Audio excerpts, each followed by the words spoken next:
5. They used to load tanker trucks or tanker rail cars here on the tracks, tanker trucks on the bricks, and for a while they bottled it in the depot.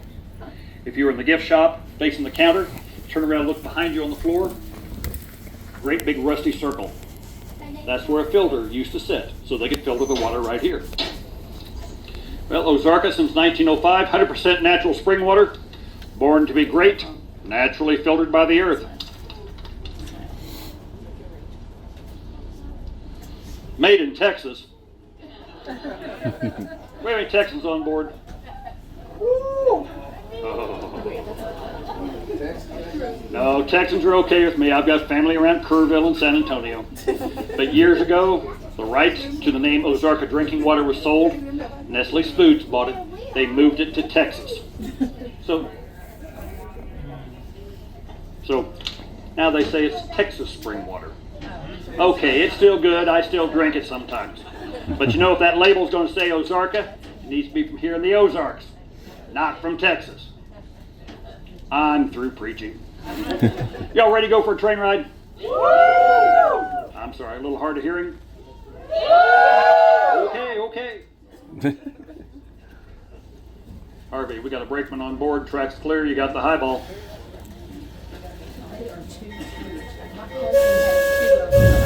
And yes, I take advantage of these hanger loops. These old tracks make me do the weeble wobble. Remember the little kids' toys, Weebles? They wobble, they don't fall down. I might. Well, Eureka Springs is here because there's like 63 or 64 springs in town. And like I said, they dump into this creek, we'll be following it. Sometimes this side of the car, sometimes it's that side. But the Native Americans that lived here for hundreds of years believe the water in all these springs had healing properties to them, but especially the one we call Basin Spring, right downtown Basin Springs Park. And they believed in this so strongly. They were pretty healthy considering the times, and this went on for hundreds of years. See the old turntable over here? Oh wow, yeah. There it is. That was used to turn steam locomotives around because they pull forward more efficiently than they back up. So they bring the train in, uncouple, take the locomotive on the turntable and turn it around, and then back it back into the coach. Now it's headed the right direction, ready to go out on the next trip. And that does still work. We're just making some repairs to make it look a little better. But that's the only flat spot on this railroad. For the most part today, as we go to Junction, we're going to be dropping 3 feet every 100 feet we go forward. Wow. That's a 3% grade, and that is very, very steep by railroad standards any place in the country.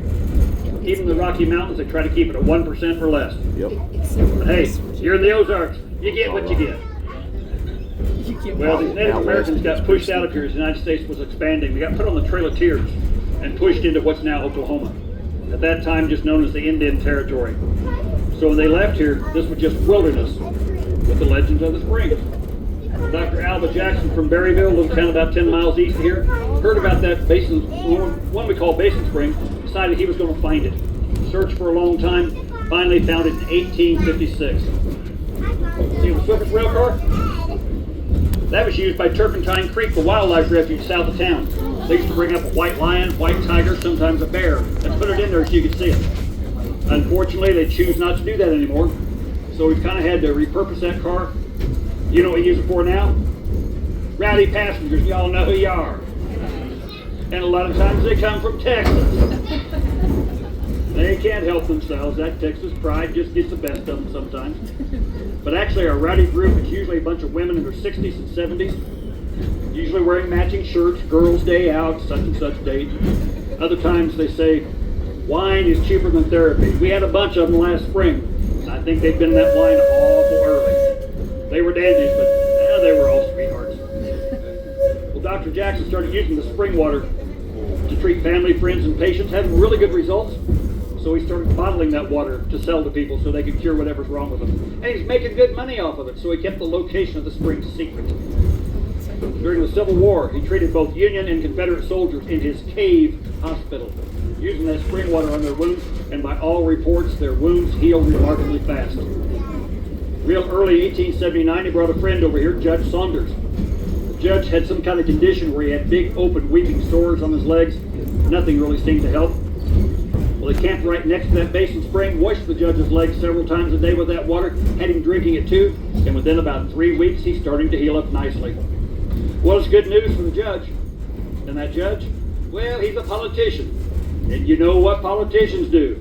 They talk and talk. He was telling anybody that would listen about how that spring water maybe saved his legs, might have even saved his life.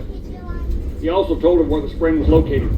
So everybody starts piling into what's now Eureka to use that spring water to cure whatever's wrong with them. Well, that little Basin Springs park where the spring's located, that used to be totally covered with trees and bushes. People moved into the area, they started cutting out that vegetation so they had room to pitch tents, build shacks close to the spring.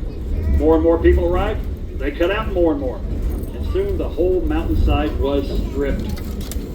Well, I think you know what happened when it rained real hard. Mudslides. In fact, Main Street in town, that's not its original name. The original name was Mud Street, named that because all the mudslides went rolling down that mountainside. Well, soon the little park is full of people, shoulder to shoulder, and there's no sewer system. I think you know how nasty that area got. A little later in the spring, Powell Clayton came to town. He's a former Union Army Brigadier General. He's also the first governor of Arkansas following the Reconstruction period right after the Civil War. He heard about that spring, just wanted to see it. When he got here, there was a tent city of about 400 people, shoulder to shoulder in that little park, and as nasty as that area was, he's a man with vision. He could kind of see what it could be maybe if things were done right. Well, I contacted some of his wealthy friends, wanted their opinion. They came here and they said, yep, there's money to be made, but the best way for us to make money is to have a first-class city. So they started buying all the land that now makes up Eureka Springs. Then July 4th, 1879, Eureka becomes an official city. They said everybody's welcome here, but if you want to live here, no more tent cities. You have to build a proper house. And we've got lots to sell you. And they made a fortune selling these building lots because the population here exploded.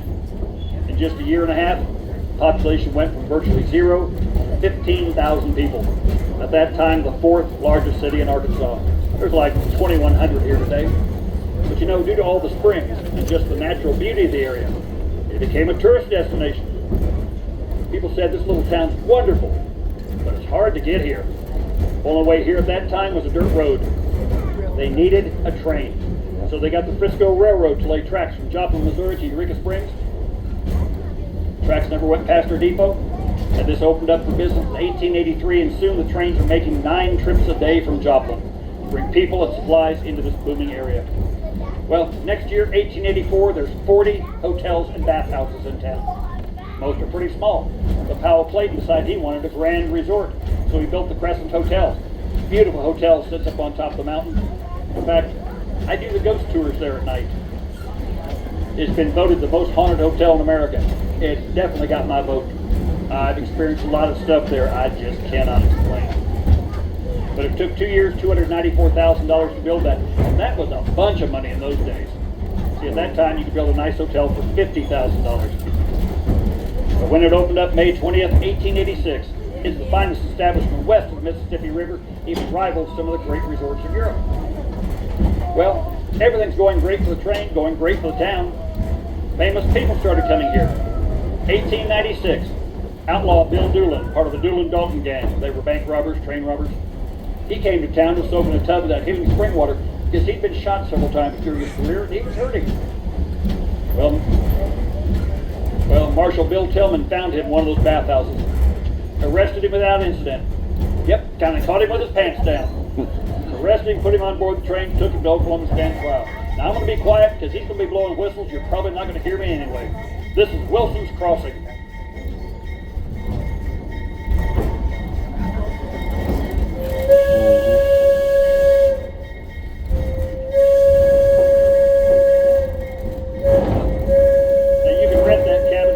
By the week. It's called Dad's Cabin.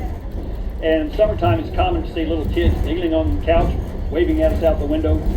Makes the day we smile and wave back, but nobody there today. Well, I'm going to break away from the famous people. That's Wilson's Crossing. You heard him blow the whistles. Just imagine you're on this coach. 1980s, when this railroad was reborn. Being pulled by a steam locomotive. They come up to that crossing and blow those whistles. Well, the Good Shepherd Humane Society had their operation on the hill behind the cabin. They're still in business out on East 62 Highway, but they kept their dogs in some old cages. We're going by here. You can see the pipe framework, maybe a little bit of chain link fence. Well, those dogs would hear those whistles. They started howling. They weren't howling. They're singing. So you got a train ride and a free dog concert too. But you know, we'd stop the train, let you get off and look at the dogs. If there was a dog you had to have, we'd hold the train while you adopted it. Then you bring the dog on board, dogs ride free. We still have our dogs ride free policy on the morning and afternoon excursions, as long as they're well behaved. Well, back to the famous people. You remember Carrie Nation? Little lady at the hatchet preached evils of alcohol. Used that hatchet to smash bars and saloons. She lived in Eureka Springs 1906. In fact, her house is still standing. They call it Hatchet Hall. But you know, she wasn't such a little lady. 6 feet tall, almost as tall as me. Wow. And then 1930s film star and comedian W.C. Fields. He fell in love with a Palace Hotel in Bath House, so he was kind of a regular here. And then Bill Clinton, our former president. He used to be governor of Arkansas. He helped get those green trolleys in town. You see, hauling people all over the place, helps relieve traffic congestion. So Bill's all right in my book. On that subject, I ain't going no farther than that. And then country singer Willie Nelson. He fell in love with the Crescent Hotel and would pop into town unannounced and put on a little concert for just whoever happened to be there. See, the reason he came to town was to visit his sister who lived here.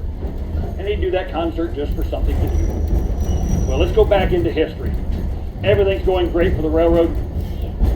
They decided they needed to go someplace besides Joplin, so they started laying track east to Harrison, Arkansas. But something got in the way to slow them down. A mountain. Couldn't go over it, couldn't go around it, they had to go through it. To save time tunneling, they started working for both ends, hoping they'd meet on the same level, and not off to one side or the other. With skill and determination, they met where they planned, laid tracks through that 600-foot-long tunnel, and on to Harrison. Then eventually a total of 369 miles to Helena, Arkansas, on the Mississippi River. That river port was real important to get all the supplies the railroad needed to supply the towns of service. Things are going great. 1913, they built that depot that we just left, and that was state-of-the-art in its day. Replaced a smaller wooden depot they used previously. Things were going so good, they invested in the newest thing in railroading, the motor car. It's not an automobile. It's a coach much like this, but it's about 10 feet shorter. And it's self-propelled. Has its own gasoline-powered motors. They're perfect for hauling passengers around. Save the much more powerful steam locomotives for the much heavier freight trains. Well, they bought 2 of these motor cars, and they were commonly called doodle bugs. So they're hauling people all over the place. August 5th, 1914, Joplin, Missouri is the place to be. It's an anniversary celebration of Lincoln's Emancipation Proclamation. Everybody wanted to be there for the day-long festivities. There's parades, concerts, picnic lunches, lots and lots of political speeches. Well, one of those doodlebugs loaded up with people from Eureka to take them up there for the day. End of the day, they loaded up to come home. But due to a series of errors, that doodlebug was put on the tracks headed straight towards a steam-powered train. At that time, there's no way to communicate between vehicles. Each one knew about the other, but each one was so far behind schedule that, well, surely the other had already passed. Well, they were dead wrong. They met head-on near Tipton Ford, Missouri, about 10 miles south of Joplin, each vehicle doing about 35 miles an hour when they hit. Well, that steam locomotive and that steam train had so much more momentum.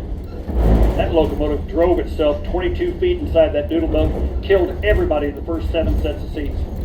Then it knocked the doodlebug backwards down the track, 651 feet. Fuel tanks in the doodlebug ruptured. The car exploded. It was totally engulfed in flames. The lucky people were blown out through the windows during the explosion because others were trapped inside, couldn't get out, and the flames were too intense for anybody to get back on board to help them out. In fact, there's reports of hearing people on board the train begging to be shot so they wouldn't burn to death. Well, the 77 people on board, 43 lost their lives, including the entire 5-man crew and the motorman's wife. Well, the railroad did the right thing. Paid everybody's medical bills, hospital bills, paid to settle lawsuits. They paid for the funerals and headstones of those that died. In Tipton Ford, Missouri, near where this accident happened, there's a cemetery that has a monument that tells about the accident. Some of those headstones in that cemetery simply say, unknown. Those were poor souls that were burned beyond recognition. People didn't carry identification like they do now. Driver's license, unheard of. But the railroad gave them the best funeral they could and the best headstone they could, even though it just said unknown. Well, this starts the bad time for the railroad. It had all been good times before this. There's not enough insurance money to cover all the costs of this accident, so the owner had to pay the rest himself. Then to make things worse, people were afraid to ride the train. Oh my gosh, those things getting wrecked, people die. It's bad time for the railroad. Well, with time, things were getting back to normal. But then 1917, World War I, U.S. government took over all the trains nationwide, needed the trains to get men and supplies to the East Coast to support the war effort in Europe. They took the trains that ran here, used them and abused them, carried heavier loads than they were designed for, didn't do proper maintenance. When the owner got his trains back in 1920, these trains were in bad shape. The only good thing the government did while they had control, they raised the workers' wages to about twice what they had been making, and these guys loved it. Well, the owner said he couldn't afford to pay those high wages. In fact, he wasn't even going to negotiate. So 1921 started the longest rail strike in U.S. history. Lasted until 1923. The trains here weren't running, and people weren't happy. Couldn't go where they wanted to, couldn't get the supplies they needed. Well, at that time, the company headquarters was in Harrison. Some vigilantes showed up over there, found the lead instigator in that strike, and they lynched him. Hanged him by the neck from a railroad bridge to get the strikers' attention. And it worked. Strike's over. Most are willing to go back to work even at the old lower wage. Those that wanted to continue the strike were simply run out of town. But the government got involved. Due to the length of the strike and the unwillingness of the owner to even negotiate, they took his railroad away from him. Found a new owner to take over. Trains are running again, people are happy. Till 1929. Started the Great Depression. People didn't have money to ride the trains, didn't have money to buy things the train delivered. Bad times again. Finally, in 1935, Frank Kell from Wichita Falls, Texas, a very wealthy man, owned 2 railroads in Texas at that time. He came up here, bought this, and then invested a fortune to bring it up to his standards. Then, being a good dad, put his son in charge of the railroad. Frank kind of kicked back to attend to other business. Wouldn't you know it, that son was soon killed in a car wreck. Frank had to take over. Then about a year later, he died, leaving the railroad to his wife and 6 daughters. They weren't business people, and they sure weren't railroad people. Started making bad investments, started losing money. World War II came along. The government took the trains again, used them and abused them. When the Kell ladies got their trains back in 1946, the trains were in pretty bad shape, and they were sick of the railroad. Didn't want anything to do with it anymore. So they put it on the market to sell.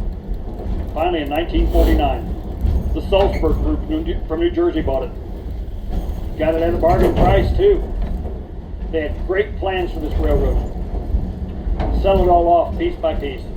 Can't sell it for useful goods, sell it for scrap. You can't sell it at all. Burn it on the spot. Well, locals knew they needed a railroad. They filed a lawsuit and won. The Salzburg Group had to invest money to bring it up to standards so they could try to make money. And they ran the railroad till 1960. By that time, roads had improved. Trucks were hauling freight. People weren't riding the trains. They're going places in their own personal cars. And the railroad had been losing money for a few years.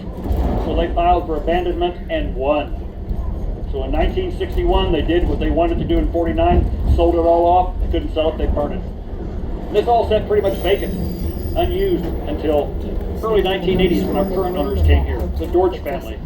They're from near Scott, Arkansas, farther south in the state. Had a huge cotton plantation, big enough to have its own railroad on property. Well, Robert Dorch II, his wife Mary Jane, and their 3 sons came up here and started laying track. After a couple of years, they had track laid to Wilson's Crossing, where I talked about that little cabin. And with a steam locomotive that was on loan to them, they charged you 25 cents for the round trip. About 3 years later, they had track laid to where we're going to stop here again in just a minute. He's just throwing a switch to get us on the right track. And they charged you 50 cents for the round trip. Well, the last of the steam locomotives running here quit running 2001, so we had to resort to all diesel electric like what we use today. Just imagine when the Dorch family came here, There's no tracks to hook up to bring in equipment.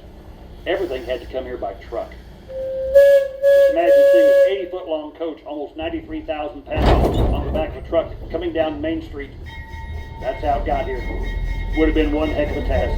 I wish there was video. Well, the Dorch family, they are the longest term owners of this railroad throughout its entire history. Robert passed away about 22 years ago. His wife, Mary Jane, passed away a year ago.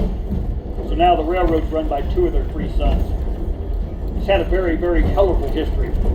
I hope it has a bright future. It needs to be here. It's part of the history of Eureka Springs. Now the tracks that go up this way will go around a curve and used to cross what's now 23 Highway and head towards Joplin. But we can't cross that highway. It's a multi-million-dollar crossing we just can't do. And it wouldn't do any good if we did, because the county built roads right on top of the old rail beds. So we just can't get access. Tracks going this way go across that bridge, go another 200 or 300 yards and stop. That's the way to Harrison. But again, can't go any farther. The county built a road right up the length of the old rail bed, so we just can't get access to it. 3 miles from here in Charcoal Gap is that 600-foot long tunnel I told you about. It's on the registry for historic places in Arkansas. But we can't get there. Hopefully someday we can. I think we need to. It's part of our history. And besides, I want to see the darn thing. Now, what I'm going to do is I'm going to make my way to the back of the car, then I'll invite you to get off the train. You don't have to if you don't want to. But if you do, join me by those tracks. Please don't go on the bridge. It's safe for a train. That's where our lunch and dinner train go, but it's not safe to walk on. There's nothing in between those wooden ties. It's a straight drop down to the creek bed below. Don't want you hurt. So just join me over here. And when everybody's off the train that wants off, I'll have Harvey go ahead and back it up. Then I'll invite you to put down pennies, nickels, dimes, or quarters. Nothing bigger than a quarter. On the tracks we're on right now, we'll run the train across them. You'll have a flattened coin as a souvenir. Now, if you don't have any coins, I've got a pocket full of pennies that are donated just for this purpose. I'm more than happy to share with you, because credit cards and debit cards just don't work real well. Now, as we get off the train, on the back wall on that side, you're going to see a picture frame. Got pictures of 2 steam locomotives that used to run here back in the day. The bottom picture shows the number 3 locomotive coming out of the tunnel. That's the only way I've seen that tunnel. Now on private property, so, well, I guess I'm going to have to be a trespasser one of these days. But I guarantee it's going to have to be after a real good hard freeze.